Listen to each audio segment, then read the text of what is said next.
अब जैसा हम देखते हैं, जब भी कोई कंट्रीज डेवलप होने लगती है तो उनका ना लालच क्या होता है, ज्यादा ना बढ़ने लग जाता है। अब जैसे समझो ब्रिटेन ने कॉलोनीज बनाना शुरू कर दिया।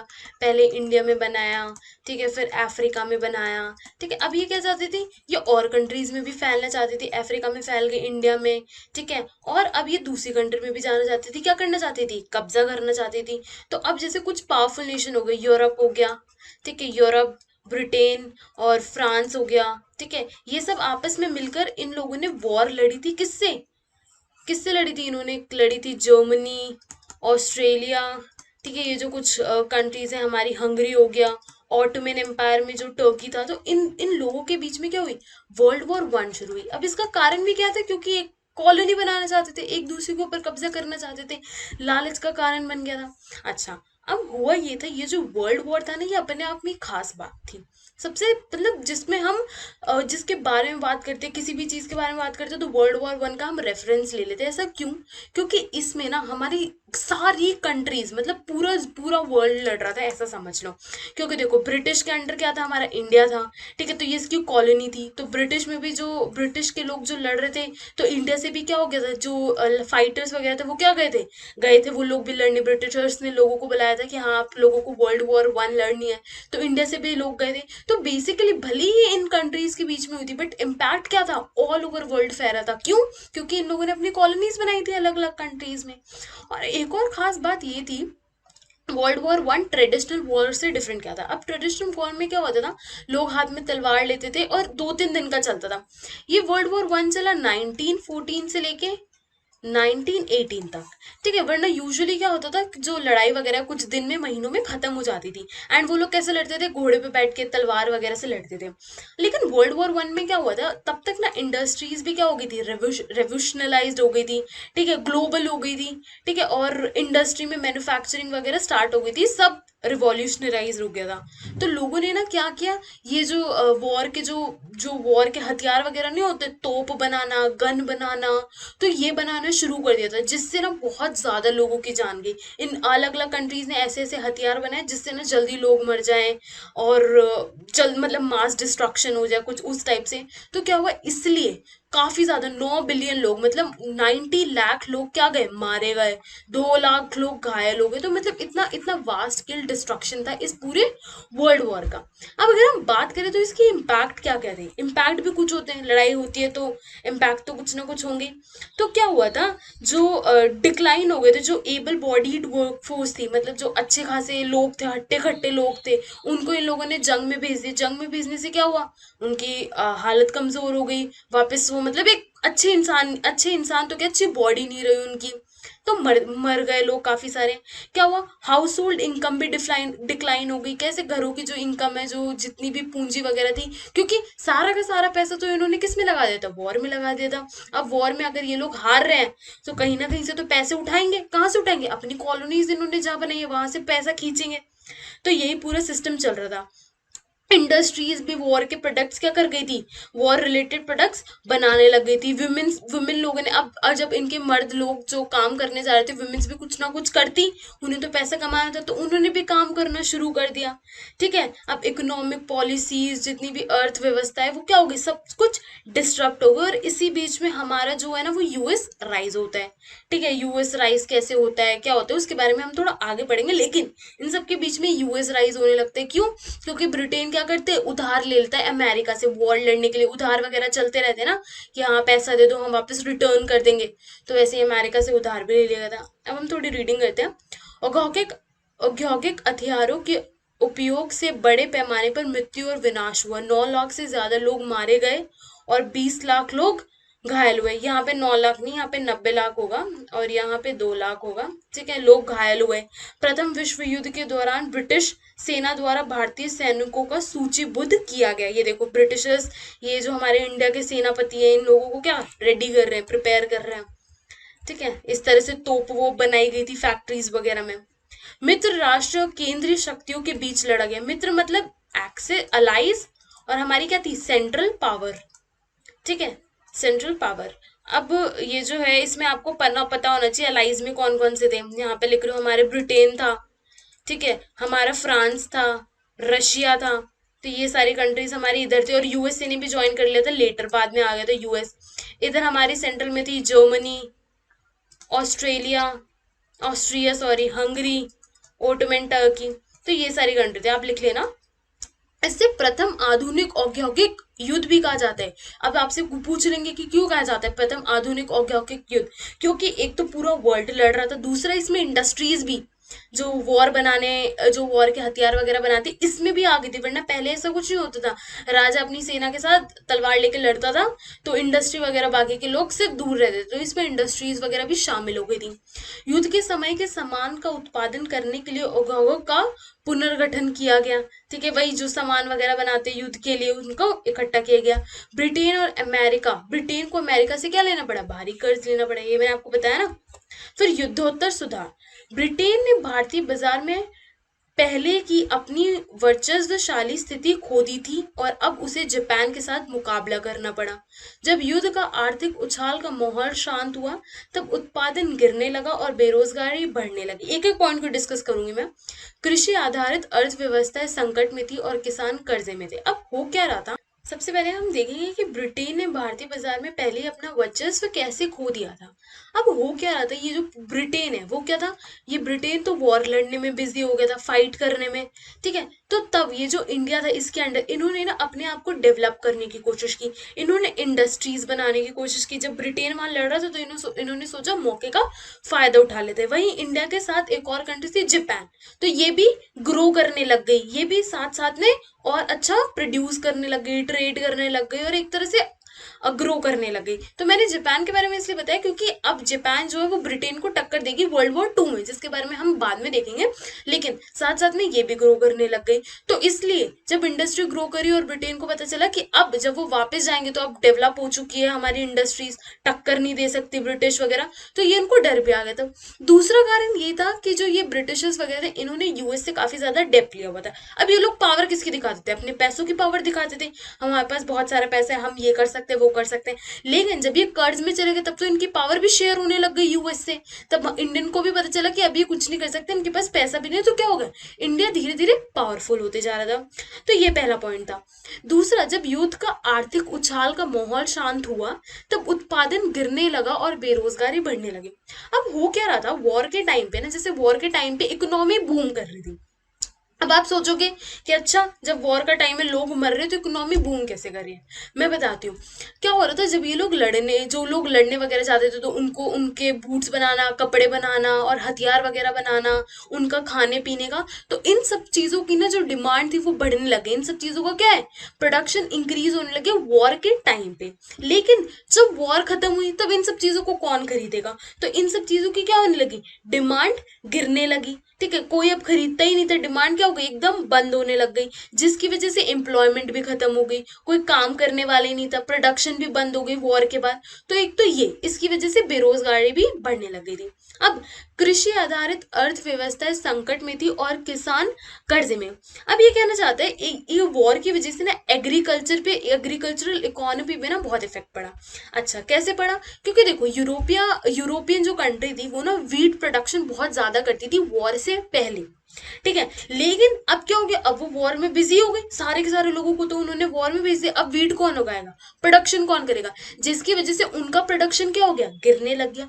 वहीं अमेरिका हो गया, यूएस, कनाडा, ऑस्ट्रेलिया, इन जैसी कंट्रीज ने ना इसका फायदा उठाया और अपनी वीट प्रोडक्शन क्या कर दी, इंक्रीज कर दी। ठीक है, अब जब यूरोप वापस वॉर से आया, उसने देखा कि यार दूसरी कंट्री वो मेरी वीट प्रोडक्शन का वो हिस्सा वापस वो कर रही, उगा रही है। Sorry for the disturbance. हाँ, तो मैं कंटिन्यू कर रही थी अपना थर्ड पॉइंट कि ये जो कृषि है, ये लोग कर्ज में कैसे जाने लगे। मैंने बताया था कि यूरोपियन कंट्रीज वीट प्रोडक्शन में बहुत ज़्यादा प्रोड्यूस करती थी, एंड देन फिर अमेरिका कंट्री ने अपॉर्चुनिटी उठा ली जब ये यूरोपियन कंट्रीज क्या कर रही थी, वॉर लड़ रही थी। फिर जब यूरोपियन कंट्रीज वॉर से वापस आई, इन्होंने देखा हमें अपनी पोजिशन वापस हासिल करनी है, तो इन्होंने भी वीट उगाना शुरू कर दिया। अब सब जगह वीट ही वीट उग रहा है, इतनी ज़्यादा प्रोडक्शन हो रही है, तो इसकी प्राइस क्या हो जाएगी, कम हो जाएगी। मतलब जब बहुत सारी चीज़ में कोई चीज अवेलेबल है तो प्राइस कम ही होगी ना, तो प्राइस गिरने लगी, जिसकी वजह से जो किसान वगैरह उनकी रूरल इनकम क्या हो गई, उनके जो पैसे वो कमाते थे वो कम हो गए, जिसकी वजह से वो किस में चले गए, कर्जे में चले गए।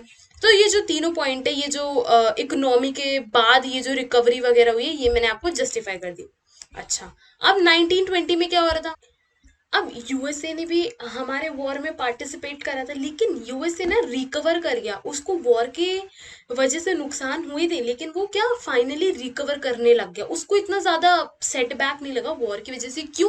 क्योंकि अमेरिका ने ना अलग अलग कंट्रीज में, मतलब ये हमारी अमेरिका है, और इसने क्या करा था, अलग अलग कंट्रीज में, ब्रिटेन को, कहीं रशिया को, ठीक है, अलग अलग कंट्रीज को क्या दिया था, लोन दिया हुआ था। अब जहाँ पे लोन दिया वहां से क्या इंटरेस्ट कमाएगा, तो एक तरह से उसका पैसा तो रिकवर वहां से हो ही रहा था। और ये कारण था कि इकोनॉमी को बूस्ट कैसे मिला, यूएस की इकोनॉमी को। मैं एक वर्ड बोलूंगी, उसका नाम है बड़े पैमाने पर उत्पादन करना, जिसे हम बोलते हैं मास प्रोडक्शन। अब ये मास प्रोडक्शन का आइडिया किसके पास आया, ये कहाँ से स्टार्ट हुआ? तो मैं अब बात करूंगी हेनरी फोर्ड की। एक सेकंड में मास प्रोडक्शन लिख दूं। हाँ, अब आपने फोर्ड कंपनी का नाम तो सुना ही होगा। फोर्ड मतलब कार मैन्युफैक्चरिंग की बहुत बड़ी कंपनी है। अभी रिसेंटली इनका इंडिया में भी प्लांट था, लेकिन अब इन्हें इंडिया में ना इतना प्रॉफिट नहीं हो रहा था, क्योंकि ये काफी थोड़ी महंगी गाड़ी वगैरह बनाते हैं। हमारी इंडिया में इनकी जो ये इको स्पोर्ट है वो काफी बिकी थी, लेकिन अब इतनी ज्यादा डिमांड नहीं है, तो इन्होंने अपने जो इनके जो दो प्लांट थे चेन्नई में और एक था इनका गुजरात में, तो दोनों को इनको बंद करना पड़ेगा क्योंकि चल नहीं रहा। लेकिन पहले ये जो फूड कंपनी थी बहुत ही अमेजिंग कंपनी थी। तो क्या थी ये जो एसबेली फोर्ड, ये सॉरी असेंबली लाइन की अगर मैं बात करूं, इन्होंने ना असेंबली लाइन सुधारी थी। सुधारी क्या थी, असेंबली लाइन को अडॉप्ट करा था। हुआ ये था कि ये ना इन्होंने ये शिकागो गए, इन्होंने शिकागो में ना एक स्लॉटर हाउस देखा। स्लॉटर हाउस क्या होता है, जहाँ पे ना जानवरों को काटा जाता है, बेसिकली काट कर मार्केट में बेचा जाता है, सो दैट हम खा सके। तो स्लॉटर हाउस में ना एक कन्वेयर बेल्ट होती है। कन्वेयर बेल्ट आपने देखा होगा, यहाँ पे हम बैग रखते हैं और फिर ये स्क्रीन पे चेकिंग होती है और फिर यहाँ से गिर जाता है। तो वैसे ही स्लॉटर हाउस में भी जानवर ऐसे ऐसे आते थे, इधर क्या होता था, काट देते थे जानवर को, एंड देन तो उन्होंने ना, अब मैं आपको बताती हूँ, ये बड़े बड़े आइडिया ना इतनी ऐसी ऐसी एकदम यूनिक वियर्ड सी चीज देखकर ही आते हैं। तो इन्होंने सोचा कि यार ऐसा हम अपनी कंपनी में क्यों नहीं कर सकते। तो इन्होंने डेट्रॉइट, एक यूएसए में ही है ये कोई जगह, ठीक है, इन्होंने अपने कार प्लांट मैन्युफैक्चरिंग यूनिट वहां पे सेटअप करी, और इन्होंने ना असेंबली लाइन। अब असेंबली लाइन क्या होता है, जैसे समझो एक पहले क्या होता था, तुम टायर बना रहे हो, फिर तुम कार की बॉडी बना रहे हो, फिर स्टेयरिंग बना रहे हो, फिर कलर कर रहे हो, तो एक प्रोसेस को काफी ज्यादा टाइम लग जाता था। इन्होंने क्या किया, जैसे समझो कुछ लोगों को अपॉइंट कर दिया, अब ये लोग बनाएंगे टायर एक ही टाइम पे, ये दो लोग बनाएंगे ये कार की बॉडी, ठीक है, ये कार की बॉडी बनाएंगे, ठीक है। अब ये कुछ लोग बनाएंगे इंटरनल पार्ट्स बनाने लग गए, ये ऐसे अंजर पंजर बैटरी वैटरी, ठीक है। और लास्ट में क्या प्रोसेस होगा, लास्ट में क्या होगा, पेंटिंग वाला प्रोसेस होगा। तो ये पेंटिंग का कुछ काम वाम करने लगे, तो ये सारे काम एक साथ हो रहे थे, और फिर सबको एक एक करके क्या जोड़ा जा रहा था, एक एक करके असेंबल किया जा रहा था। तो ये जो क्या हो रहा था, प्रोसेस काफी फास्ट हो रहा था। अब इससे एक चीज क्या हो रही थी, जो एक ही इंसान अगर एक ही चीज को बार बार करेगा तो क्या होता है, उसमें परफेक्शनिस्ट हो जाते हैं, है ना। अगर मैकेनिकली और कंटिन्यूसली अगर हम एक ही चीज को रोज रोज रोज करें तो हमें वो चीज याद हो जाती है और हम उसमें क्या होते हैं, मास्टर हो जाते हैं। तो वही चीज इसमें हो रही थी, एक ही बंदा एक ही प्रोसेस को बार बार रिपीट कर रहा था, जिसकी वजह से वो उसमें मास्टर होता। तो एक चीज तो ये हुई। अब प्रॉब्लम ये आ रही थी कि जो वर्कर्स वगैरह है ना, वो स्ट्रेस का, वर्क का कोप अप नहीं कर पा रहे थे, ठीक है। दूसरा ये था कि वो क्विट करने लगे लार्ज नंबर पे। लेकिन फोर्ड की कंपनी में उसका भी सोल्यूशन निकाल दिया। क्या सोल्यूशन निकाला, डेली वेजेस डबल कर दी, ठीक है। और क्या कर दिया, ट्रेड यूनियन जो प्रोटेस्ट वगैरह करते हैं उसको बैन कर दिया, कहते हैं कि हमारी कंपनी में जो भी काम करेगा वो प्रोटेस्ट वगैरह नहीं करेगा अगेंस्ट कोई भी पॉलिसी के, हम तुम्हारी वेजेस इंक्रीज कर देंगे, ठीक है। और स्पेंडिंग ऑफ द प्रोडक्शन, जो इनका प्रोडक्शन की जो स्पेंडिंग थी ना वो काफी कम हो गई थी, टाइम भी कम लग रहा था, प्रोडक्शन भी क्या इंक्रीज हो गया था। तो इस वजह से ये फोर्ड काफी मास प्रोडक्शन की वजह से फेमस था, जिसने इकोनॉमी, यूएस की इकोनॉमी में क्या बहुत ज्यादा कंट्रीब्यूट करा था। अब देखो, अमेरिका और यूरोप ने फोर्ड द्वारा अपनाई गई पद्धति को अपना लिया, फिर यूरोप ने भी फोर्ड की कंपनी को क्या, मतलब जैसे यूरोप मैन्युफैक्चरिंग वगैरह करता है उसको क्या कर लिया था, अपना लिया था। कार का उत्पादन 20 लाख, जो कि 1990 से बढ़कर 50 लाख 1929 हो गए। 10 साल में इतना इंक्रीज इन प्रोडक्शन देखो। 1920 के दशक में आवास और उपभोक्ता के क्षेत्र में आया उछाल, ठीक है, इंडस्ट्रियलाइजेशन, ठीक, काफी ज्यादा क्या हो गई, बूस्ट पर चली गई, मैन्युफैक्चरिंग इंडस्ट्रियलाइजेशन इंक्रीज हो गई। 1923 में यूएस सबसे बड़ा कर्जदाता देश बन गया। मैंने बताया ना वॉर के टाइम पे इसने काफी सारे लोगों को लोन दिया हुआ था, तो जिसकी वजह से कर्जदाता बन गया। तो एक तरह से इसका क्या हुआ, बेनिफिट ही हुआ, फायदा ही हुआ। लोग क्या कहते हैं, अब रिटर्न करेंगे पैसे कित विद इंटरेस्ट। अब देखते हैं ग्रेट डिप्रेशन कहाँ से आता है ये। अब हो क्या रहा था, अब आपको लग रहा होगा यूएस की इकोनॉमी इतनी प्रॉस्पेरस हो रही है, सब कुछ अच्छा अच्छा चल रहा है, तो अब ये डिप्रेशन महामंदी की बात कहाँ से आ जाती है। अब होता ये किसी भी कोई भी कंट्री देखो, कभी ऊपर जाती है कभी नीचे जाती है, काफी सारे कारण होते हैं, उनमें से अब हम ये ग्रेट डिप्रेशन के बारे में पढ़ेंगे। अब 1929 और 1930 के मध्य की अवधि के दौरान दुनिया के उत्पादन, रोजगार, आय और व्यापार में भारी गिरावट दर्ज की गई। क्यों दर्ज की गई उसके कारण देखते हैं, कारण को एक एक करके हम समझने की कोशिश करेंगे। कृषि अति उत्पादन और गिरती कृषि कीमतों ने एक दुष्चक्र बना दिया। अब हुआ ये था, ये जो एग्रीकल्चर प्रोडक्शन है ना, वो क्या हो गई, काफी ज्यादा इंक्रीज हो गई। अब कंट्री, अब इकोनॉमी बढ़ रही है, प्रोडक्शन क्या करेंगे, बढ़ाने लग जाएंगे। ठीक है, अच्छी कंट्री है, ओवर प्रोडक्शन करने लगे। अब किसी चीज की जरूरत भी नहीं है, और किसी चीज की इतनी ज्यादा जरूरत नहीं है, तुम जरूरत से ज्यादा कोई चीज बनाओगे तो क्या होगा, वेस्ट जाएगी, तुम्हें उसके पैसे भी नहीं मिलेंगे। तो वही चीज हुई। अब ये क्या करने लगे, ओवर प्रोडक्शन करने लगे, जिससे इनकी चीजों की प्राइस है, जो एग्रीकल्चर जो ये बनाते हैं, इनकी प्राइस गिरने लग गई, जिसकी वजह से ये जो वेतन होते हैं हमारे एग्रीकल्चर के, जो फार्मर्स वगैरह होते हैं, इनकी वेतन क्या हो गई, गिरने लग गई। पहला कारण तो ये हुआ। फिर अमेरिका ने कर्ज वापस ले लिए, जिससे अन्य देशों में आर्थिक मंदी आ गई। अच्छा, अब हुआ ये था कि अमेरिका ने, आपको पता है, काफी सारी कंट्रीज को लोन दिया हुआ था। सेकंड पॉइंट को बेटर समझने के लिए कि अमेरिका अपना कर्ज वापस क्यों ले रहा था, हम फर्स्ट पॉइंट पे फिर से आते हैं। अब हो क्या रहा था, ये जो एग्रीकल्चर प्रोडक्शन इंक्रीज हो रही थी, तो इवेंचुअली क्या हो रहा था, ये जो फार्मर्स है इनकी क्या हो रही थी, इनकम गिर रही थी। जब फार्मर्स की इनकम गिरना शुरू हुई, इन्होंने सोचा कि जब हम और प्रोड्यूस करने लगेंगे तो मे बी हमारी इनकम इंक्रीज हो। तो इन्होंने क्या शुरू किया, इन्होंने बहुत सारा सामान बनाना शुरू कर दिया। ठीक है, इन्होंने अपनी प्रोडक्शन एक्सपैंड कर दी, जिसकी वजह से अब एक्सपैंड करने के लिए इन्होंने बैंक वगैरह से लोन वगैरह भी तो लिया ही होगा एक्सपेंशन वगैरह के लिए। ठीक है, फिर इवेंचुअली क्या हुआ, इनका जो प्रोडक्ट वगैरह है, प्रोडक्ट क्या, क्रॉप्स वगैरह, वो क्या होने लगे, स्टोर होने लगे। फिर कोई खरीद नहीं रहा था, तो क्या हो गए, वो सड़ गए, एकदम क्या हो गए, एकदम सड़ गए और खराब हो गए। जिसकी वजह से बैंक ने सोचा कि भाई अब हमारा पैसा बहुत ज्यादा डूब रहा है, कोई भी हमें वापस नहीं करने वाला, हमने जितने भी लोन दिए उनको वापस निकालो। उन्होंने यूरोपियन मार्केट्स को लोन दिए हुए थे, अलग अलग जगह लोन दिए हुए थे, सबसे पैसा वापस ले लिया, इस डर के कारण कि कहीं ये लोग वापस ना कर पाए, क्या पता। ठीक है, अब क्या हुआ, इन्होंने जब बाकी देशों से ले लिया, तो और बाकी देशों की करेंसीज भी क्या होने लग गई, कोलैप्स होने लगी। वैसे मैं आपको एक चीज बताऊं, ये जो आप करेंसी कोलैप्स हो गई, इंपोर्ट कम हो रहा है, नुकसान हो रहा है, पता है ये ना इकोनॉमिक्स से काफी ज्यादा रिलेटेड है। हिस्ट्री और इकोनॉमिक्स ना एक दूसरे से थोड़ा बहुत रिलेटेड है, जिसके लिए आपको इकोनॉमिक्स बहुत अच्छे से पता होनी चाहिए। अब इसमें ज्यादा अच्छे से करेंसी का, ये जो करेंसी कैसे डिक्लाइन होने लगी, क्यों गिरने लगी, ये पूरा एक इकोनॉमिक्स का टॉपिक है। लेकिन जस्ट आप एक दिमाग में रख लो कि हाँ, करेंसी गिरने लगी, जो कि किसी भी कंट्री के लिए अच्छी बात नहीं है। ठीक है, इस पॉइंट से देखो। फिर क्या हुआ, 1933 तक 4,000 से अधिक बैंक बंद हो चुके थे और 1,10,000 कंपनियां चौपट हो चुकी थी। तो ये सारी क्या होगी, प्रॉब्लम क्रिएट होगी। इसके अलावा क्या हो गया था, ये जो यूएस वगैरह ना, इन्होंने अपनी इम्पोर्ट ड्यूटी बढ़ा दी थी। अब इम्पोर्ट ड्यूटी मतलब, अच्छा, जब बाहर से, जैसे समझो ये हमारा अमेरिका है और यूरोप से कुछ सामान जा रहा है। ठीक है, तो इधर से समझ लो मैं सेब बेच रही हूँ, यही एग्जाम्पल आता है भाई मेरे को तो। ठीक है, ये वाला मैं इधर भेज रही हूँ, तो ये लोग अमेरिका वाले क्या करते हैं, इस पे ना कुछ समझ लो 15% या कोई टैक्स लगा दिया। अब ये जो सेब, ये जो मेरा 10 रुपए का था, अब ये समझ लो मेरा कितने रुपए में बिकेगा, मैंने 15 की जगह यहाँ 10 ही ले लो। ठीक है, एक सेकेंड, मैंने यहाँ लगा दिया 10% का टैक्स। अब ये 10 रुपए का सेब मेरा 11 रुपए में बिकेगा। तो ये क्या हो गया, थोड़ा सा ना मेरा प्रोडक्ट महंगा हो गया। अब जिसकी वजह से ना लोग यहाँ पर खरीदने नहीं लगेंगे। अमेरिका की कंट्री क्या है, खरीदेगी नहीं, क्यों, क्योंकि महंगा मिल रहा है। तो इसकी वजह से अमेरिका अपने फार्मर्स को बचाने के लिए, अपनी कंट्री को बचाने के लिए, इन्होंने इम्पोर्ट इंक्रीज कर दिया, जिसकी वजह से पूरी प्रॉब्लम, डिप्रेशन वगैरह क्रिएट होने लगी। अब हमारे इंडिया पे क्या प्रभाव पड़ा, आपको पता है कि सब कुछ ग्लोबलाइज हो चुका था, एक कंट्री में प्रॉब्लम आती है तो दूसरी कंट्री फेस करेगी ही करेगी। तो वैसे ही भारत में महामंदी से कृषि सबसे अधिक प्रभावित हुई। क्यों, क्योंकि अब वो अपने एक्सपोर्ट बेच नहीं पा रहे थे, उन्होंने जो भी प्रोड्यूस करा था वो दूसरी कंट्री में जा नहीं रहा था, बेच नहीं पा रहे थे।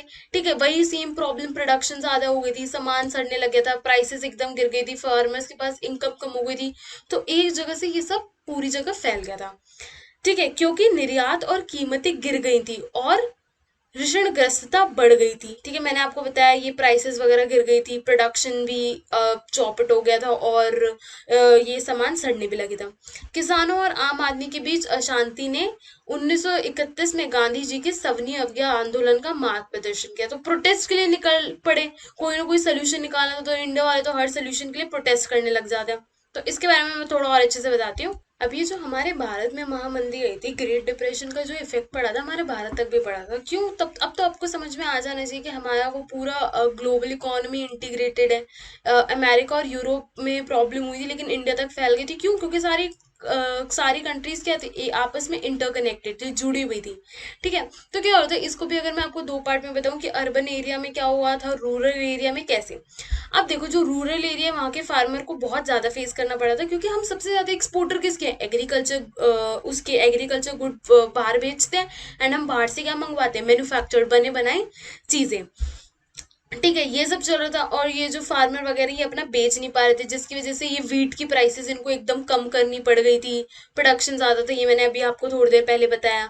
और ये अगर आप रिलेट करोगे जिस टाइम की मैं ये बात कर रही हूँ, साइमन कमीशन वाले चीज से, जब साइमन गो बैक वाला सिस्टम चल रहा था, तब भी ये सब दिक्कतें आ रही थी फार्मर वाली। तो ग्रेट डिप्रेशन इसमें पॉइंट था, मैंने आपको वहां पे भी मेंशन करा था। ठीक है, अब अगर मैं देखूँ थोड़ा अर्बन इंडिया में ना उतनी प्रॉब्लम नहीं हुई। क्यों नहीं हुई? इनके लिए ना थोड़ी ये लेस ग्रिम थी, क्योंकि जो पीपल थे, ठीक है, अब उनकी क्या थी, फिक्स्ड इनकम थी। अर्बन एरिया में लोगों की एक फिक्स्ड इनकम होने लगी, जिसकी वजह से उनको इतना ज्यादा प्रॉब्लम नहीं हुआ। और इंडस्ट्रियलाइजेशन तो अपने बूम पर ही थी। तो ये ग्रेट डिप्रेशन ने बेसिकली इन एग्रीकल्चर इंडस्ट्री को ज्यादा सफर करा था। ऊपर से लैंड ओनर्स को अपना रेंट मिल ही रहा था। ठीक है, और जो सैलरीड क्लास एम्प्लॉयज थे वो सब, उनका तो सब कुछ चल ही रहा था, उनको तो रेगुलर सैलरी मिल रही थी। और उनके लिए सारी चीजों के दाम कम थे, मतलब वीट भी गिर रहा था, सारी प्राइसेस गिर रही थी। तो उनके लिए कोई दिक्कत नहीं थी, उनके लिए सब कुछ कम ही गिर रहा था और इंडस्ट्रियल इन्वेस्टमेंट ग्रू। तो ज्यादातर लोग अब एग्रीकल्चर फॉल कर रहे तो इन्वेस्ट कहाँ करेंगे, इंडस्ट्रीज में करेंगे। तो एक तरह से ये सारी सिचुएशन इकट्ठे हुई। अब ये क्रियाकलाप है, आप थोड़ा पॉज करके ये देख लेना और ये खुद से करना, ये वाली एक्टिविटी। अब हम देखेंगे कि रिकवरी कैसे हुई, ये वॉर वगैरह, ग्रेट डिप्रेशन, इन सब के बाद विश्व अर्थव्यवस्था का पुनर्निर्माण, मतलब रिकवरी कैसे हुई युद्धोत्तर काल, वर्ल्ड वॉर के बाद। ठीक है।